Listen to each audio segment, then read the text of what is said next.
Ma fiancée s'est moquée à sa sœur, je dois d'abord me saouler, il est tellement pathétique. J'ai entendu cela en apportant les boissons. Le lendemain, j'avais annulé le lieu de mariage, le photographe et les réservations de lune de miel. Son choc quand elle a réalisé. J'étais à 3 semaines de me marier quand j'ai enfin entendu à voix haute ce que j'avais été trop têtu pour voir pendant les 2 dernières années. Elle s'appelait Mélanie, 31 ans. Travaillait aux ressources humaines dans une entreprise de logistique de taille moyenne au centre-ville de Sacramento. Le genre de femme qui savait exactement quoi dire dans une pièce pleine de monde. Et c'était le problème. Elle était douée pour gérer les impressions. Trop douée. Nous nous sommes rencontrés à l'anniversaire d'un ami commun. Elle était vive, drôle, confiante. Au 3e rendez-vous. Elle avait déjà des opinions sur l'endroit où je devais me faire couper les cheveux. Je pensais que c'était mignon. J'avais tort. Sa sœur, Evelyne, avait 2 ans de moins et était du même acabit. Les deux ensemble étaient comme une machine. L'une commençait une phrase et l'autre la terminait. Principalement à propos d'autres personnes, la plupart du temps pas gentilles.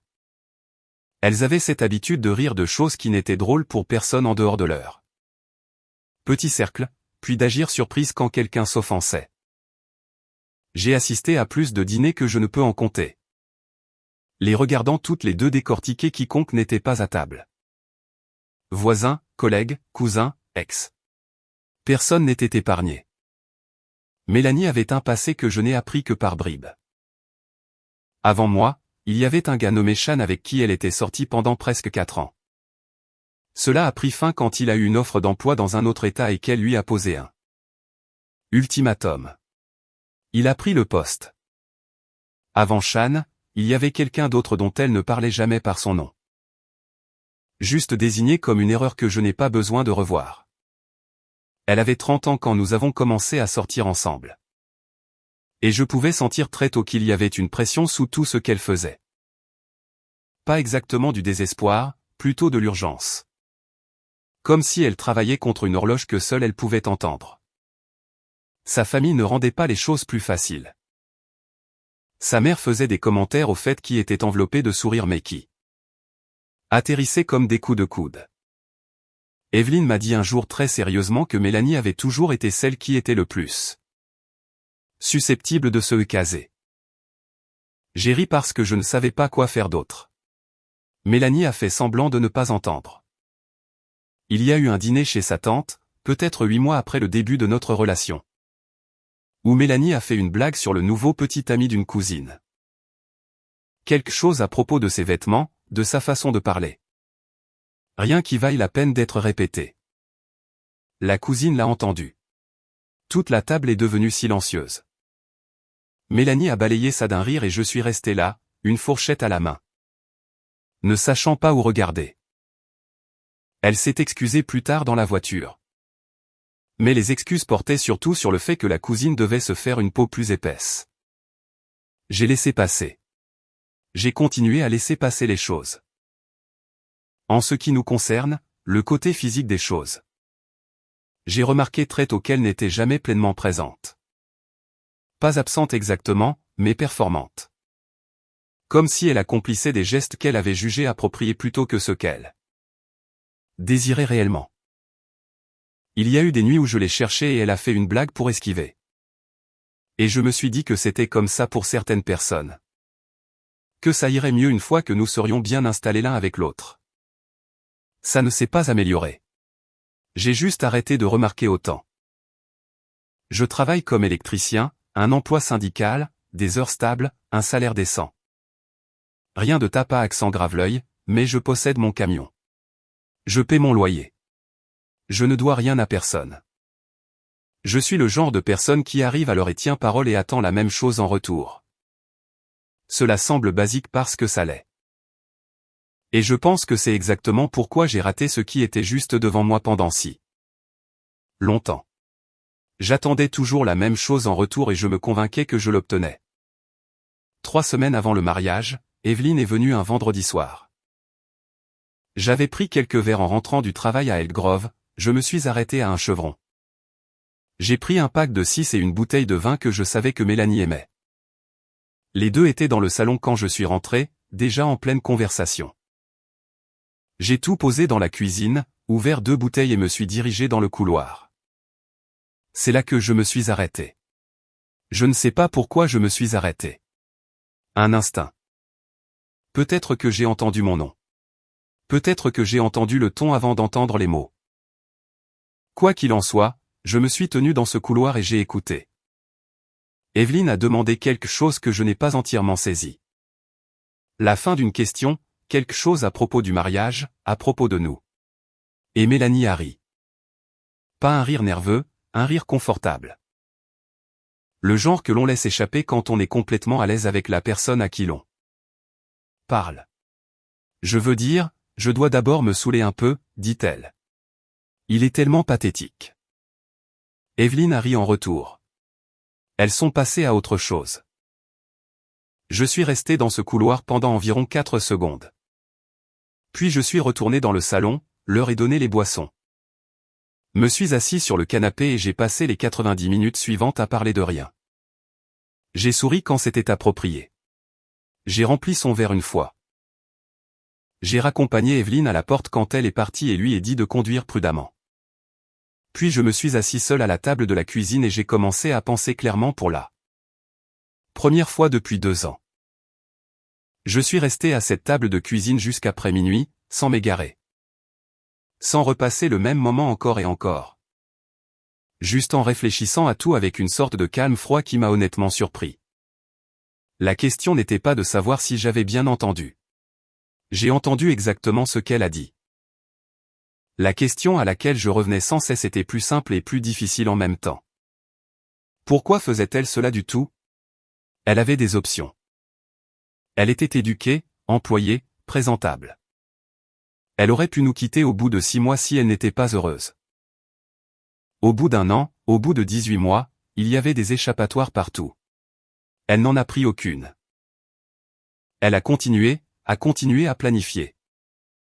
A continué à choisir des centres de table et à débattre entre 2 photographes différents et à me demander ce que je pensais des lieux à Roseville versus Sacramento même. Alors, si j'étais si pathétique pour elle, pourquoi m'épouser?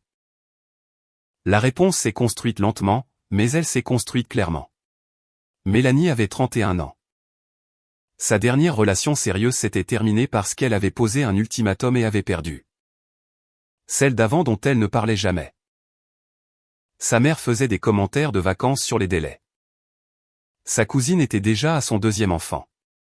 Evelyne, malgré toute leur proximité, était fiancée depuis 2 ans et vivait déjà dans une maison avec son homme. Je n'étais pas un choix.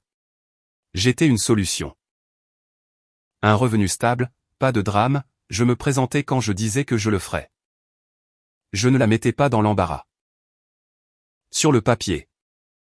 J'étais exactement ce que l'on ramène à la maison quand on a décidé qu'il était temps d'arrêter de chercher ce que l'on veut vraiment et de commencer à se contenter de ce qui fonctionne. Elle ne m'aimait pas comme on aime quelqu'un qu'on a choisi. Elle m'aimait comme on apprécie un appareil fiable. Et je lui avais donné toutes les raisons de penser que c'était bien. Chaque fois que je laissais passer un commentaire. Chaque fois que je riais d'un moment gênant au dîner.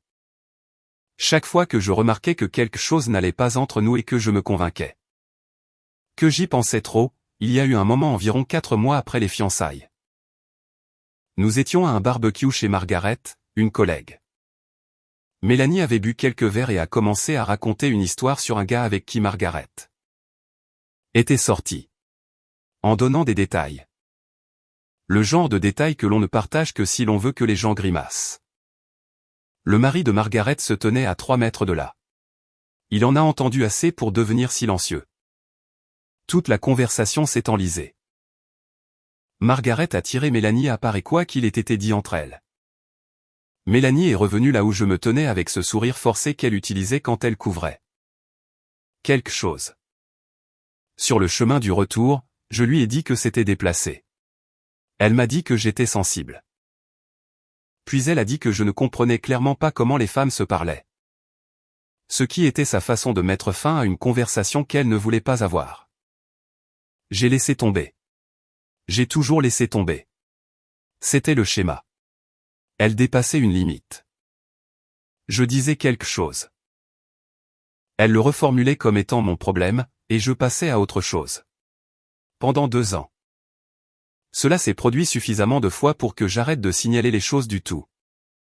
Je les absorbais et les rangeais quelque part où je ne cherchais pas activement. La chose de l'intimité, je l'avais surtout rationalisée. Elle était particulière sur le timing, sur l'humeur. Sur des conditions qui semblaient toujours légèrement décalées. Il y a eu une période d'environ 6 semaines une fois où elle a trouvé une raison à chaque fois.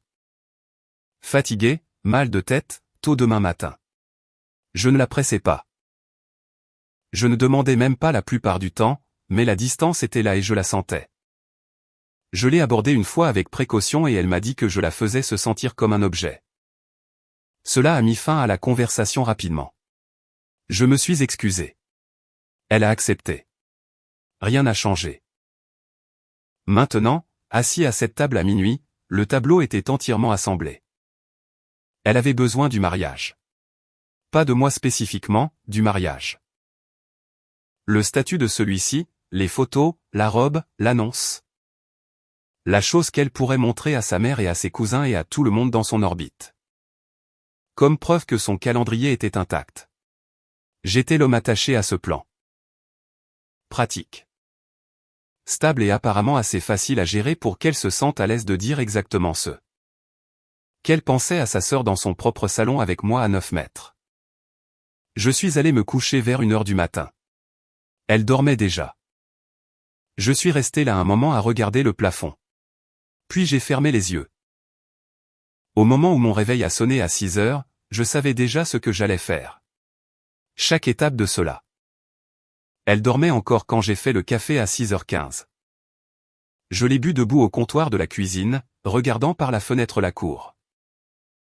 Puis je me suis assis avec mon ordinateur portable et je me suis mis au travail. Le lieu a été le premier. Nous avions réservé un endroit à Midtown. Un espace événementiel restauré qui pouvait accueillir environ 120 personnes. Acompte payé, contrat signé, solde du 30 jours avant la date.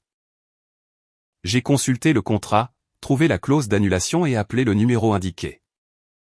Il a sonné 4 fois avant que quelqu'un ne décroche. J'ai donné mon nom, la référence de la réservation et je leur ai dit que je devais annuler. La femme à l'autre bout a demandé si je voulais reporter. J'ai dit non.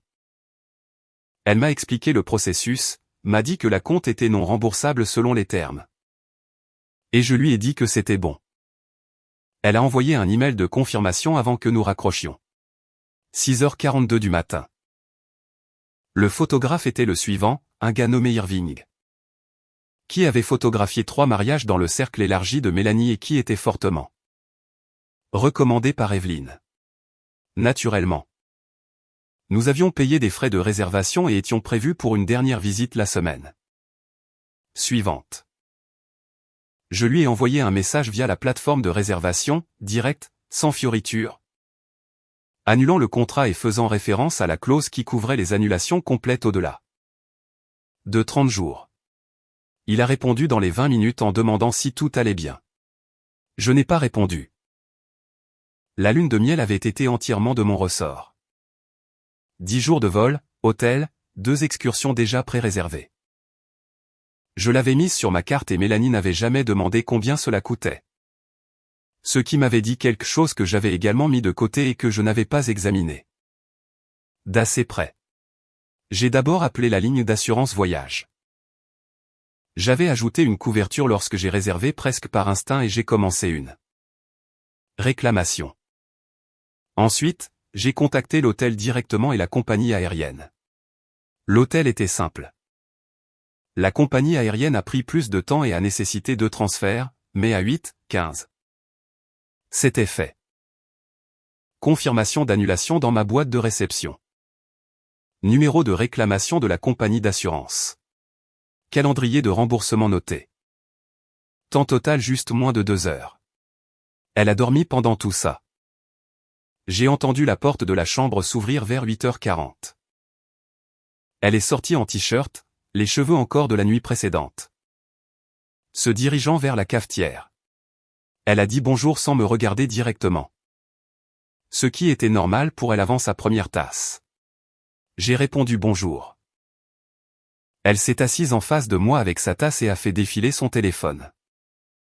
J'ai fermé l'ordinateur portable et l'ai regardé un instant. Elle avait l'air complètement imperturbable, à l'aise. Comme si c'était un samedi matin comme les autres dans n'importe quelle autre semaine d'une année. Ordinaire. J'avais déjà décidé de ne rien dire pour l'instant. Non pas parce que j'avais peur de la conversation. Mais parce que je voulais qu'elle le découvre de la manière dont elle méritait de le découvrir. Via sa boîte de réception. Via les fournisseurs avec lesquels elle avait passé des mois à coordonner. Je voulais que la nouvelle arrive de la même manière qu'elle m'avait traité, avec désinvolture. Sans avertissement, comme si ce n'était rien de particulièrement significatif. Elle a fait des œufs vers 9 heures, m'a demandé si j'en voulais. J'ai dit, bien sûr. Nous avons mangé à la même table où j'avais été assis seul à minuit la nuit précédente. Examinant tout ce qu'elle n'avait jamais pris la peine de cacher assez soigneusement. Elle a parlé de quelque chose qu'elle avait vu sur Netflix. J'ai répondu quand c'était pertinent. Elle a mentionné qu'Evelyne lui avait envoyé un message ce matin-là et semblait heureuse de quelque chose. Tant mieux pour elle, ai-je dit. Elle m'a regardé pendant une demi-seconde, puis est retournée à ses œufs. Le premier email a frappé son téléphone à 9h47. Je connais l'heure exacte parce que je regardais son visage quand cela s'est produit. Elle était en pleine phrase sur quelque chose. Je ne me souviens plus de quoi. Et puis elle s'est arrêtée, a regardé son écran. Son expression n'a pas changé tout de suite. Elle l'a lu une fois, puis l'a relu. C'est du lieu, dit-elle. Oui. Elle a levé les yeux. Il est dit que la réservation a été annulée ce matin. C'est exact. Elle a posé le téléphone sur la table lentement. Comme le font les gens quand ils essaient de rester maîtres d'eux-mêmes. Qu'est-ce que cela signifie? Cela signifie que je l'ai annulé. Le deuxième email est arrivé alors qu'elle me regardait encore. Elle ne l'a pas regardé. Elle a gardé les yeux sur mon visage et pour la première fois en 2 ans. Je l'ai vue complètement désemparée, ne sachant que dire ensuite. Pas de reformulation prête, pas d'angle préparé. Juste une femme assise à une table de cuisine qui venait de comprendre que le plan qu'elle exécutait. Depuis 2 ans s'était désintégré du jour au lendemain. Et la personne qu'elle pensait ne ferait jamais rien à ce sujet était celle qui l'avait fait. Pourquoi, dit-elle. Pas une question, plutôt un mot qu'elle avait besoin de placer quelque part. Je me suis penché en arrière sur ma chaise. Tu veux avoir cette conversation tout de suite? Elle ne répondit pas. Son téléphone vibra à nouveau sur la table entre nous. Irving probablement. Et elle ne le ramassa pas. Je crois que j'ai dit, tu sais déjà pourquoi. Elle commença par le déni. Ce fut le premier mouvement, me disant que j'avais du mal à entendre. Que je sortais quelque chose de son contexte. Kevin et elle avaient une façon de se parler qui ne signifiait pas ce qu'elle semblait être de l'extérieur. Elle le dit avec le même ton mesuré qu'elle utilisait lors des réunions au travail. Composé, raisonnable. Comme si elle gérait un malentendu avec un collègue plutôt que d'être assise en face de l'homme. Qu'elle avait qualifié de pathétique 12 heures plus tôt. Je la laissai finir. Puis je lui répétai ces mots exactement, pas une paraphrase. La phrase mot pour mot avec le rire qui la suivait. Elle se tut. Ce n'est pas commença-t-elle. Mélanie, je gardai ma voix stable. J'étais dans ce couloir. Je t'ai entendu. Nous n'allons pas passer la prochaine heure à débattre de ce que tu voulais dire. Elle passa au mouvement suivant, qui étaient les larmes. Pas le genre qui vient d'être vraiment anéanti. Le genre qui arrive alors quand la première approche n'a pas fonctionné. Ses yeux devinrent vitreux et elle me dit qu'elle était désolée, qu'elle ne le pensait pas.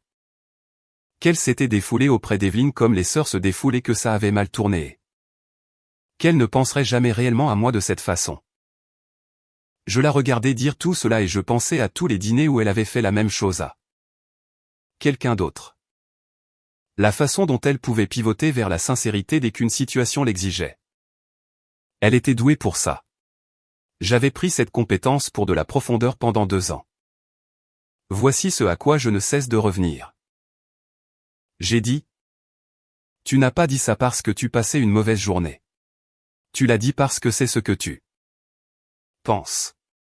Et la partie qui compte vraiment pour moi, c'est que tu allais m'épouser quand même. Elle n'eut pas de réponse à cela. Elle essuya son visage avec le dos de sa main et regarda la table. Alors, quel était le plan exactement? Demandai-je. Nous nous marions, nous faisons le voyage, nous revenons et construisons une vie ensemble. Et tout le temps tu serres les dents à travers les parties que tu ne supportes pas. C'était l'arrangement que tu avais accepté. Ce n'est pas comme ça, dit-elle. Alors dis-moi comment c'est. Parce que d'où je suis assis.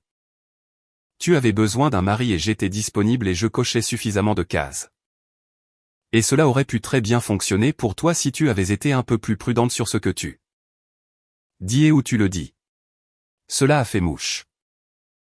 Elle leva les yeux vers moi et pendant un instant, quelque chose d'honnête traversa son visage. Pas du remords, mais de la reconnaissance. Elle savait exactement ce que je décrivais et elle savait que j'avais raison. Et c'était la chose qu'elle ne pouvait pas contourner.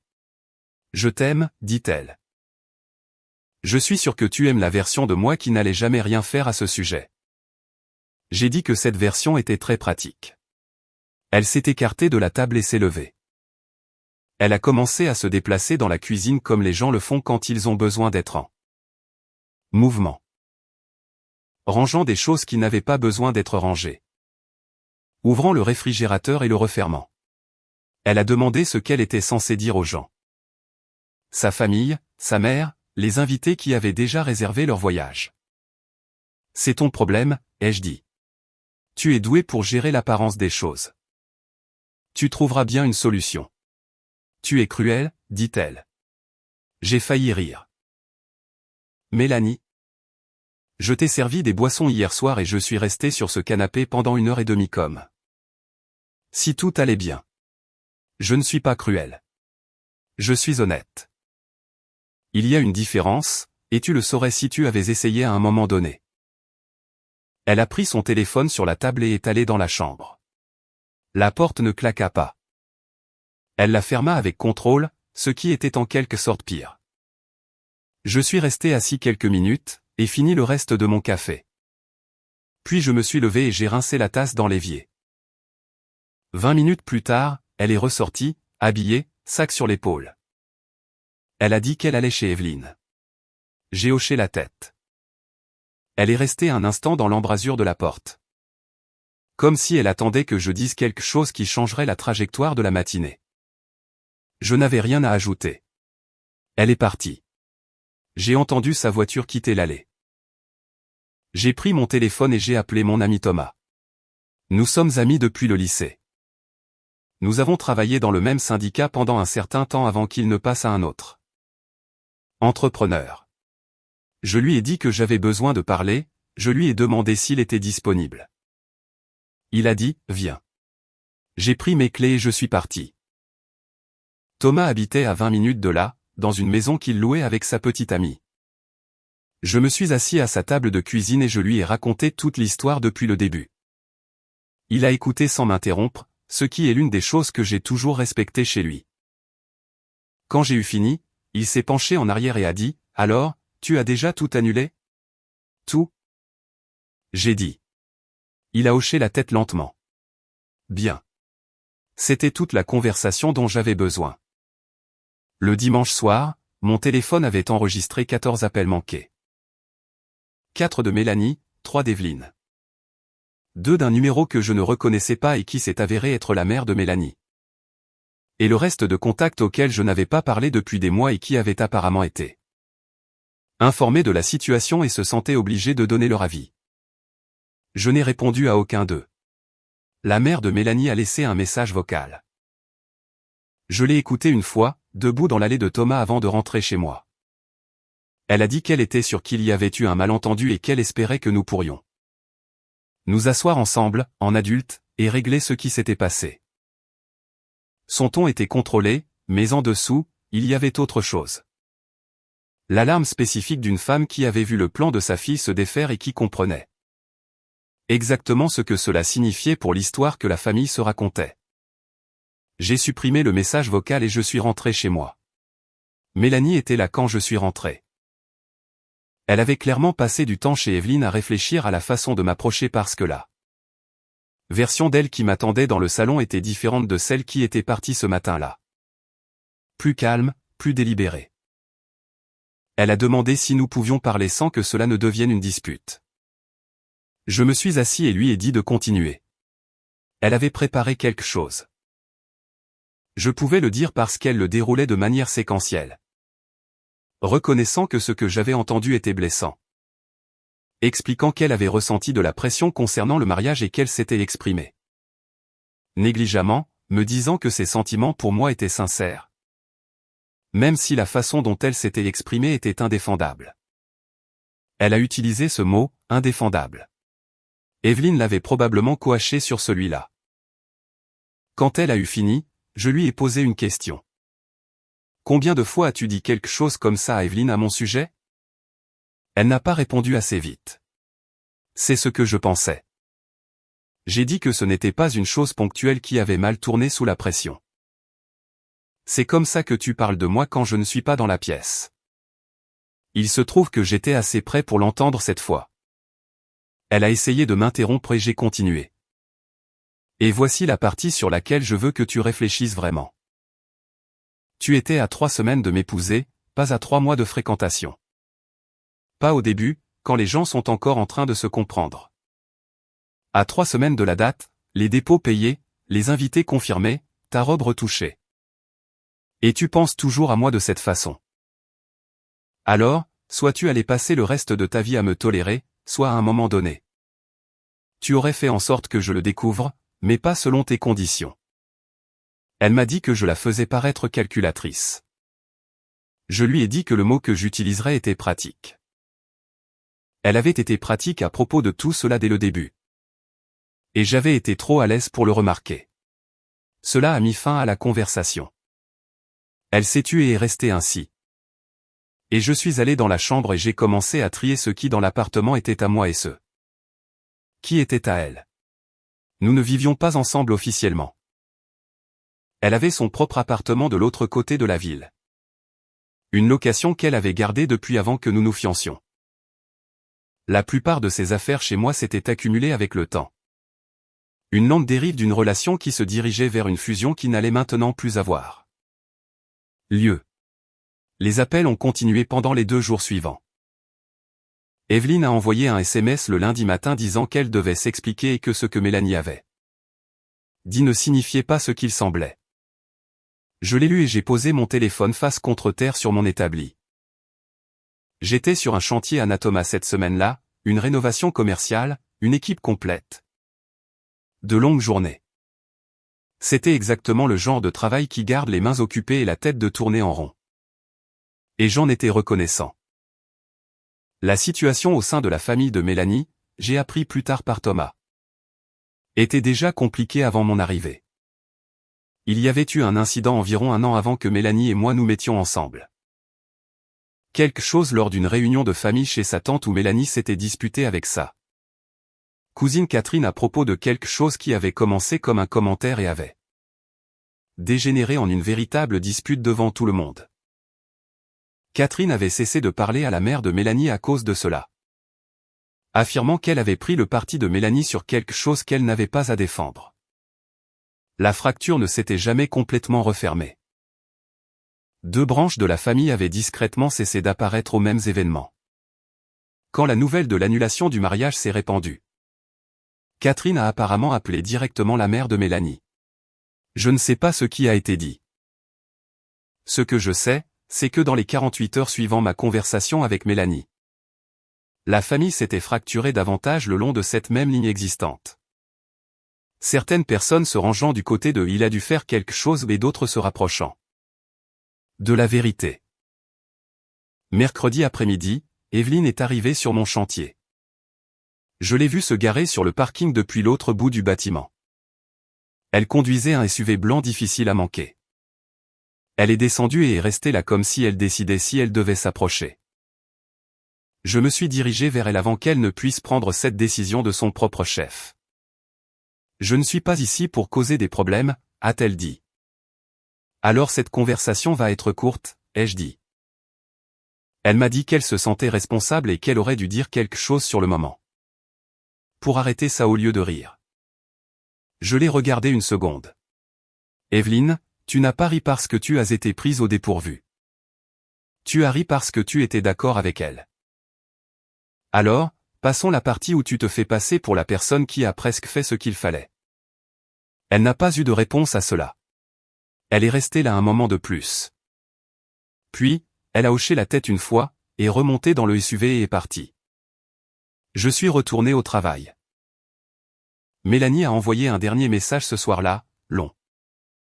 Je pouvais dire qu'elle l'avait écrit et réécrit plusieurs fois.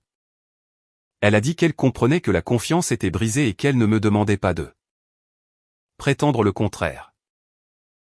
Elle a dit qu'elle croyait sincèrement que nous avions quelque chose qui valait la peine d'être sauvée et qu'elle était prête à faire tout ce qu'il fallait. Elle m'a demandé au moins d'envisager de parler à quelqu'un ensemble avant de prendre une décision permanente. Je l'ai lu 2 fois. Puis j'ai tapé 4 mots en réponse. La décision est prise. J'ai posé le téléphone et je suis allé vérifier la cuvée d'Ambrail que j'avais laissée fermenter dans le garage depuis 2 semaines. Elle était prête. J'ai versé un petit échantillon dans un verre. Les tenues à la lumière et j'ai décidé qu'elle avait bien tourné. Certaines choses, quand on leur donne les bonnes conditions et qu'on n'interfère pas, se passent exactement comme il faut. La date qui était censée être mon jour de mariage est venue et s'est passée un samedi d'octobre. J'ai passé la matinée sur le toit d'une maison à Elk Grove à réparer un panneau qu'un entrepreneur précédent avait si mal câblé que c'était un risque d'incendie. À midi, j'avais fini. Je me suis arrêté à un Taco Bell en rentrant. J'ai mangé dans le camion les fenêtres baissées et je suis rentré chez moi. Pas de cérémonie, pas d'invité. Pas de photographe nommé Irving tournant dans la pièce à la recherche de moments spontanés. Juste un samedi qui s'est avéré être un samedi. La bague était retournée chez le bijoutier 6 jours après les annulations. Je l'avais achetée directement. Pas de financement, pas de plan de paiement, donc le retour était propre. Un avoir que je n'avais pas encore décidé quoi en faire. Je n'étais pas pressé. Mélanie avait récupéré le reste de ses affaires chez moi la semaine précédente. J'étais parti au travail tôt ce matin-là et je lui avais dit que la porte serait déverrouillée. Quand je suis rentré ce soir-là, la clé de rechange était sur le comptoir de la cuisine et l'étagère de la salle de bain où elle gardait ses affaires étaient vides. C'est tout. Pas de mots, pas de dernier SMS. Quoi qu'elle ait eu à dire, elle avait apparemment décidé de le garder. J'ai appris par Thomas qu'elle avait raconté aux gens de son entourage une version des événements où j'avais mis fin aux choses sans explication, invoquant des doutes. Ce cadrage a commodément omis le couloir, les boissons et la phrase qui a tout déclenché. Je n'étais pas surpris. Elle était toujours meilleure pour gérer le récit que pour se confronter à la vérité d'une situation. Ce qu'elle n'avait pas pris en compte, c'est que j'avais raconté ma version aux bonnes personnes. Pas de manière large, pas bruyamment, mais à celle qui comptait. Thomas savait. Quelques gars de mon équipe savaient. Et Margaret, la collègue de l'incident du barbecue, savait parce qu'elle et moi nous étions croisés dans une quincaillerie la semaine après que tout soit sorti, et elle m'avait directement demandé ce qui s'était passé. Je lui ai dit. Elle a écouté avec l'expression de quelqu'un qui n'était pas entièrement choqué. Elle m'a fait quelque chose de similaire une fois. Margaret a dit, j'aurais dû te prévenir. Ça n'aurait pas eu d'importance, ai-je dit. Je ne l'aurais pas cru. C'est la réponse honnête. J'étais suffisamment impliqué pour qu'un avertissement d'une autre personne n'ait aucun effet. J'avais besoin de l'entendre de sa propre voix, avec son propre rire derrière. Pour que ça fasse mouche. La situation familiale s'est réglée comme ces choses-là se règlent, lentement et incomplètement.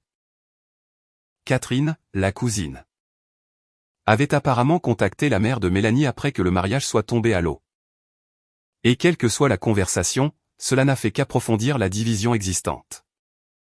La tante a cessé d'inviter les deux côtés au même rassemblement. La mère de Mélanie, d'après ce que j'ai compris, a blâmé Evelyne d'avoir encouragé les pires habitudes de Mélanie pendant des années sans jamais réagir. Cette évaluation était juste, mais environ une décennie trop tard. Evelyne, de son côté, s'est tue. Plus de SMS, plus d'apparitions sur les chantiers. Qu'elle ait ressenti un véritable regret ou qu'elle ait simplement calculé qu'il n'y avait plus rien à gagner en poursuivant, je ne saurais dire. Probablement les deux. Quant à Mélanie, elle était toujours au même travail. Toujours dans la même location de l'autre côté de la ville.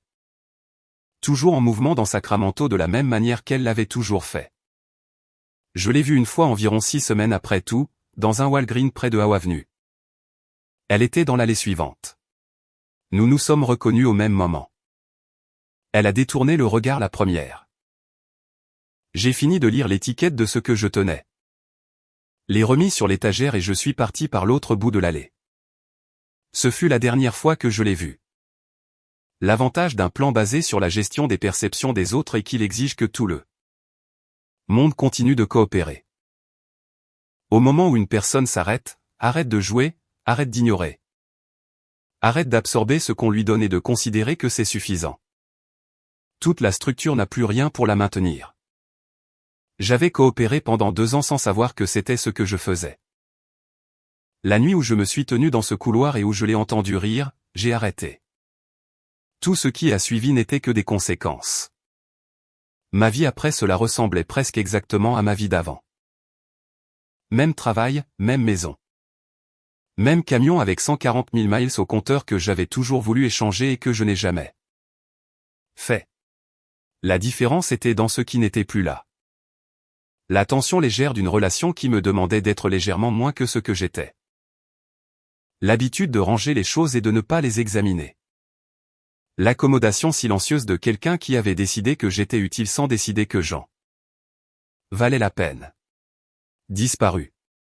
Tout cela. Sans grande fanfare et sans un seul moment de regret. L'Amber Ale, d'ailleurs, s'est avéré être l'une des meilleures cuvées que j'ai faites. J'ai apporté un pack de 6 chez Thomas ce week-end et nous les avons bu sur sa véranda pendant qu'il se plaignait de son camion. Et je n'ai rien dit d'utile à ce sujet car je ne connais rien au camion, ce qu'il savait déjà. Et cela n'avait pas d'importance. Certains samedis après-midi sont exactement ce qu'ils sont censés être. Rien de plus, rien de moins, juste les vôtres. 3 semaines avant le mariage, acompte payé, invité confirmé, robe retouchée.